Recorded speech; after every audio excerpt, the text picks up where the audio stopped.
The WNBA has finally admitted what many fans have been saying all along, and it explains why Angel Reese has seemingly crashed out.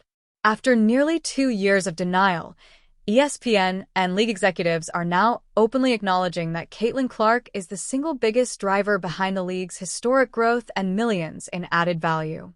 Not Angel Reese. Not the longtime veterans who've spent more time complaining about attention than producing results. Just Clark. While Reese and a handful of jealous veterans continue to throw public tantrums over recognition, the numbers tell a brutal truth. Clark didn't just elevate the Indiana Fever.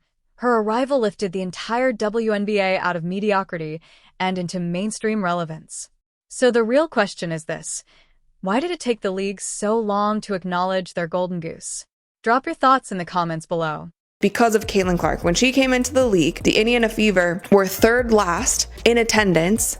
And then when Caitlin Clark came into the league, they're immediately number one in attendance for the next 2 seasons. And then you look at somebody like Angel Reese. When she came into the league, the Chicago Sky were actually top 3 in attendance the year before she got there. And then when she came in, they're in the bottom 5 in attendance the next couple years. So that's why I say, like, yes, we can give praise to some of these younger players. They have been great. They have a lot of fans who ride behind them. But when it comes to just elevating an entire league, it has been just one player, and the numbers prove that. While executives sat in quiet boardrooms discussing how to survive, they had no idea a college player was about to change everything. In February 2022, desperate conversations were happening across WNBA headquarters as the league scrambled for financial stability. This wasn't about growth, expansion, or long-term vision. It was about keeping the lights on. That same month, the WNBA secured $75 million by selling a 16% equity stake, a move that functioned more like life support than a victory lap. The league was genuinely struggling to remain relevant, and the money was earmarked for basic marketing and operational needs, things most successful leagues never have to worry about just to stay alive. Continued to February of 2022. So this was when the capital raise was announced. A capital raise featuring new investors and existing WNBA and NBA owners brought in $75 million that was used to supercharge the WNBA's business growth, including better marketing and more innovation.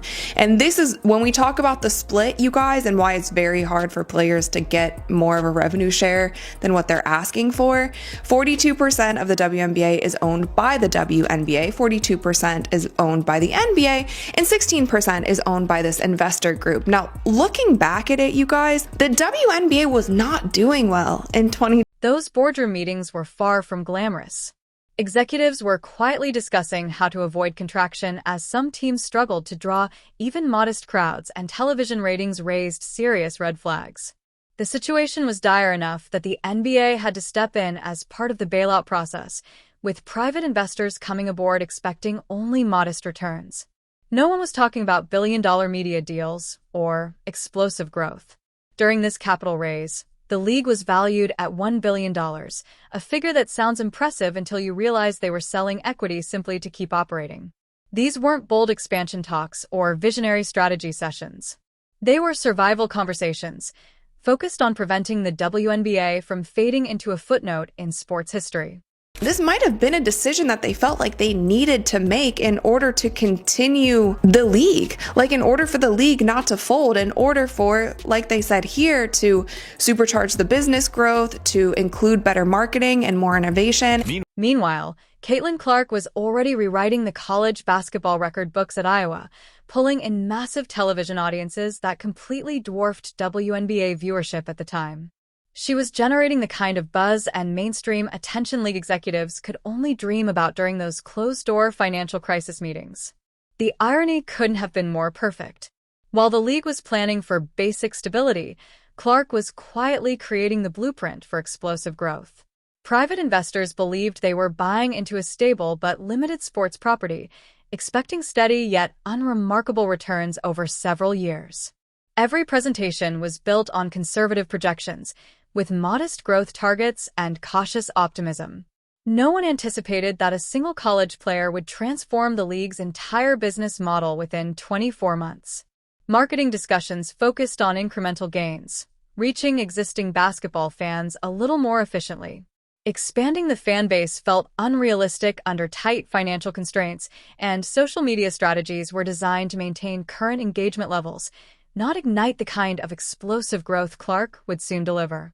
April 2024, Caitlin Clark drafted into the WNBA Spotlight intensifies. So the Spotlight went from being this little tiny cat laser light to literally one of those spotlights when a criminal is on the run and they're doing this to try to find the criminal on the helicopter. You guys know what I'm talking about? That's what happened to the Spotlight. It got that much bigger and that much brighter on the WNBA, and I'm really glad that she mentions it here. It's just Caitlin Clark. It's always been just Caitlin Clark.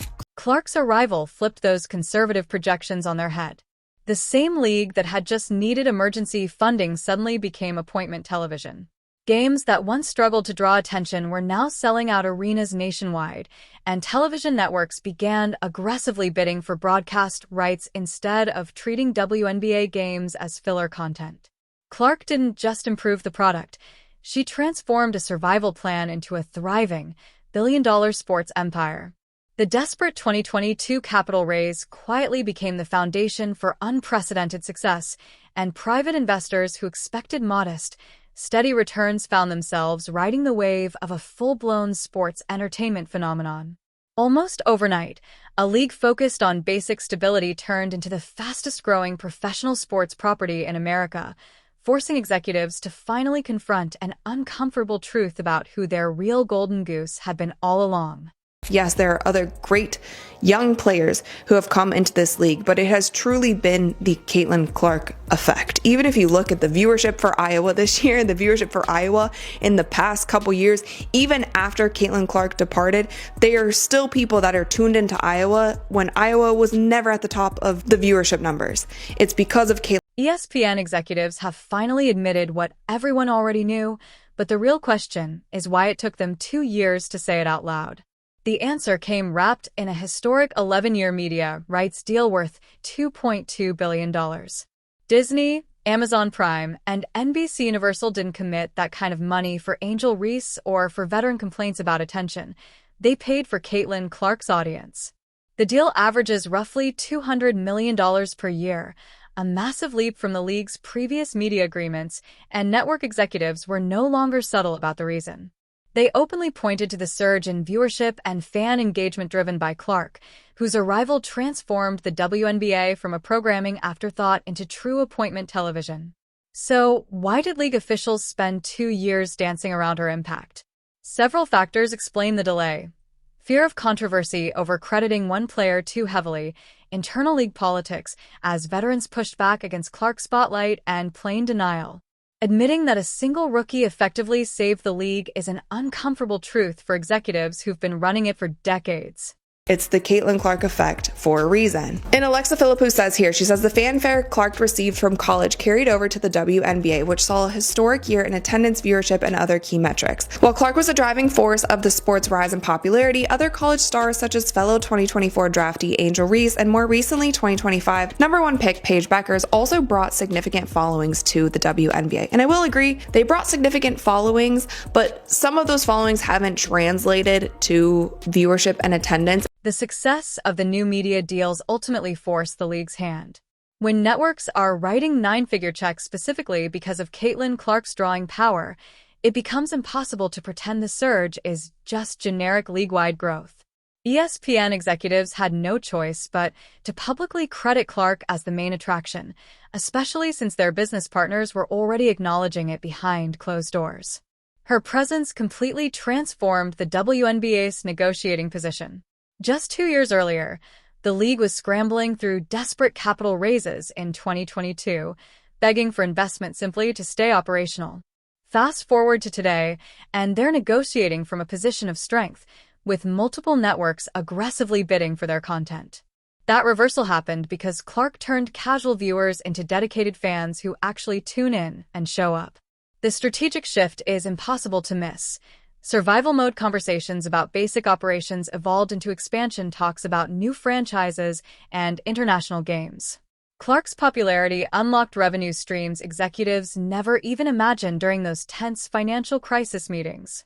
and we've kind of also seen that in Unrivaled. And I'm not saying that all of the viewership woes in Unrivaled are because people aren't following Paige Beckers. Like, I don't think the product is that great either. But we've even seen when Caitlin Clark goes golfing, that's higher viewership than Unrivaled. Literally whatever Caitlin Clark does, there's a lot of eyeballs on her, and no other player has that kind of gravity. Like, no other player. Competing leagues are already scrambling to capitalize on the interest Caitlin Clark generated, with ventures like Unrivaled Basketball launching precisely because investors see a newly created market for women's basketball. They're hoping to tap into the excitement Clark brought to the sport, which is the clearest admission yet that her impact goes far beyond the game itself and into pure entertainment value. Network executives weren't buying WNBA rights for basketball purists or longtime fans. They were buying Clark's ability to attract viewers who had never watched women's basketball before. Her games consistently delivered ratings no other player could match, regardless of opponent or time slot. The billion-dollar conversation exists for one reason. Clark fundamentally transformed the WNBA's audience. These media deals aren't built on hope or future potential. They're based on hard, proven viewership numbers Clark delivered throughout her rookie season. The Indiana Fever's surge in attendance and merchandise sales provided the concrete data that convinced networks to invest heavily in WNBA programming for the next 11 years. Why does it take 2.5 years for people to just be honest? They're finally admitting it. They're finally admitting, like, yeah, it's because Caitlin Clark was drafted. That's why they have the leverage that they do. That's why we've seen the viewership numbers skyrocket. And yes, the WNBA was growing since 2020, gradually, steadily, but it was going like this, and then it went straight up when Caitlin Clark got into the league. WNBA legend Rebecca Lobo recently delivered a blunt reality check that left many of the league's jealous veterans with little to say. As some veteran players continue throwing public tantrums over Caitlin Clark's attention and the proposed salary increases in the new collective bargaining agreement, Lobo cut through the noise with uncomfortable truths about how those complaints are actually hurting the league. While veterans have labeled the latest salary offer a slap in the face, the numbers tell a very different story. The proposal includes maximum salaries exceeding $1.3 million and average salaries climbing past $530,000. Massive increases, by any standard.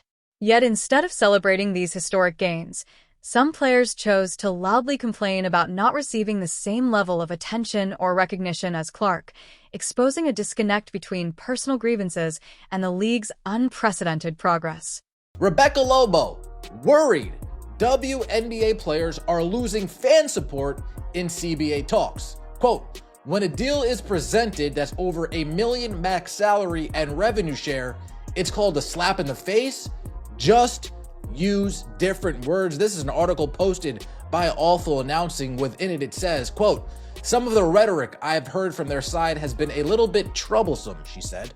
When a deal is presented that's over $1 million max salary and revenue share, it's called a slap in the face. Just use different words. And I'm worried the players might be getting to a point where they're losing some of the support from the public.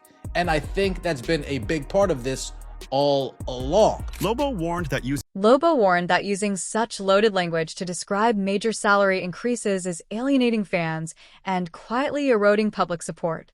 She acknowledged that players have every right to feel a deal is unfair, but emphasized that labeling historic raises as insulting sends the wrong message to the very fans who make those salaries possible in the first place. The tension is clear. Veterans want respect for their years of service, but Lobo understands that public perception matters more than bruised egos. These proposed salaries are historic wins for women's basketball. An average salary of $530,000 would be unprecedented in WNBA history, and a maximum salary of $1.3 million places top players firmly in serious money territory. When you break it down, Lobo's argument is hard to refute. These aren't token raises or disrespectful offers. They're life-changing salaries most Americans could only dream of earning. The real issue with the veteran complaints is that they risk undermining the very fan base Caitlin Clark brought to the league. Clark's arrival created the revenue streams that made these raises possible, and when veterans publicly trash the offers her popularity enabled, they're effectively biting the hand that feeds them. As these negotiations have gone on, it feels like some of the fan support is waning, Lobo said. And I think some of it has just been the language and the verbiage and that sort of thing that we've heard from the Players Association. I think the players just need to be a little bit more careful with how they're articulating things. Because if you're working whatever job, a max salary of $1.2 million, average salary of $500,000, if you don't think it's fair, that's fine, but don't call it a slap in the face. Support for the players are definitely waning. Lobo called for better media training and smarter public messaging from players, urging veterans to think carefully before speaking publicly about league business. Her advice highlights a generational divide in understanding modern sports marketing. Younger fans aren't invested in veteran grievances. They want to see appreciation for the opportunities Caitlin Clark created by turning the WNBA into appointment television. Lobo's stance reflects practical wisdom that some veterans seem to be missing. In today's social media environment, every complaint is amplified, and when players publicly trash substantial salary offers, casual fans start questioning why they should support seemingly ungrateful athletes. Lobo recognizes that protecting Clark's positive momentum requires everyone to be mindful of their public statements. Clark brought millions of new fans to women's basketball, and those fans don't want to hear veterans complaining about salaries that exceed what most people make in a decade. Lobo's message is simple but critical. Words have consequences far beyond contract negotiations, and this internal conflict underscores how Clark's dominance is reshaping league dynamics from top to bottom. Fan support is waning to the point where many people are saying when and if the WNBA comes back, they're not even supporting any player not named Caitlin Clark. Any player not named Caitlin Clark. Not team, any player not named Caitlin Clark. Yeah, there are a good amount of people that are saying, hey, it's Indiana Fever or nothing as well. I tried to give you guys the benefit of the doubt, but based on how these negotiations have been going, based on how much you have been gaslighting and lying to us, I'm not going to support you guys anymore. ESPN just released data that completely shatters the idea that Angel Reese moves the needle the way Caitlin Clark does. A direct head-to-head comparison between the two rookies reveals a massive gap in actual market impact that can no longer be ignored. While both players entered the league with strong college followings, only one delivered sustained growth for her franchise and the league as a whole. Looking at attendance first, the Chicago Sky was already a top 3 draw before Reese arrived, yet after she joined, their attendance fell into the league's bottom 5, a stark failure to maintain even existing fan interest. In contrast, the Indiana Fever skyrocketed to the #1 spot in attendance for 2 consecutive seasons with Clark, going from irrelevant to must-see television almost overnight. The viewership numbers tell an even more compelling story. Clark's games consistently drew higher ratings regardless of opponent or time slot, giving networks reliable, strong numbers every single week. Reese, on the other hand, never generated that kind of consistent viewership for Chicago Sky games. It's because of Caitlin Clark. When she came into the league, the Indiana Fever were 3rd last in attendance. And then when Caitlin Clark came into the league, they're immediately #1 in attendance for the next 2 seasons. And then you look at somebody like Angel Reese, when she came into the league, the Chicago Sky were actually top 3 in attendance the year before she got there. And then when she came in, they're in the bottom 5 in attendance the next couple years. So that's why I say, like, yes, we can give praise to some of these younger players. They have been great. They have a lot of fans who ride behind them. But when it comes to just elevating an entire league, it has been just one player, and the numbers prove that. Here's where it gets really fascinating. Social media engagement and merchandise sales make the difference between a player who's merely popular and one who actually moves the league. Caitlin Clark commands attention on a level that completely dwarfs other players, including Angel Reese. Reports even show that Clark's casual activities, like golfing, can generate more viewership than some professional games in other leagues. That's not just basketball talent. It's pure star power translating directly into revenue. The uncomfortable truth is that Reese's arrival created some initial buzz, fueled by curiosity about her rivalry with Clark and her college career at LSU, but it failed to drive meaningful market growth that league executives care about. Clark's impact goes far beyond her own team's success. ESPN reports specifically credit her as the driving force behind the WNBA's historic surge in attendance and viewership across all teams. She lifted the entire league in a way no other player has, the very definition of a rising tide lifting all boats. The difference is stark when you look at merchandise and social media numbers. Clark dominates jersey sales, followers, and overall market appeal, while Reese's numbers lag far behind. When networks and sponsors decide where to invest their marketing dollars, the choice is obvious. ESPN's own data proves that Clark has been the singular driving force behind WNBA growth over the past 2 seasons. The contrast between Chicago Sky's attendance decline after adding Reese and the Fever's explosive growth with Clark is perhaps the clearest evidence of who truly moves the needle in women's basketball. This mathematical reality finally forced the league to acknowledge their golden goose, rather than pretending multiple players deserved equal credit. Clark didn't just save the WNBA, she transformed it into appointment television that networks actively compete over. The desperate boardroom meetings of 2022 turned into billion-dollar media deals because Clark brought millions of new fans to women's basketball. Her impact touches every corner of the league, from attendance to merchandise sales. As the 2026 season kicks off, we see the full realization of Clark's transformation of professional women's basketball. Stars like Lexi Hull, Aaliyah Boston, Sophie Cunningham, and Kelsey Mitchell are poised to thrive alongside her as the Indiana Fever enters their strongest era yet. After 2 years of denial, the league has finally recognized its golden goose. So, why do you think it took them so long to give Clark the credit she deserves? Let me know down in the comments below, and don't forget to like, subscribe, and turn on notifications so you never miss an update. Click the video on the screen, and we'll see you in the next one.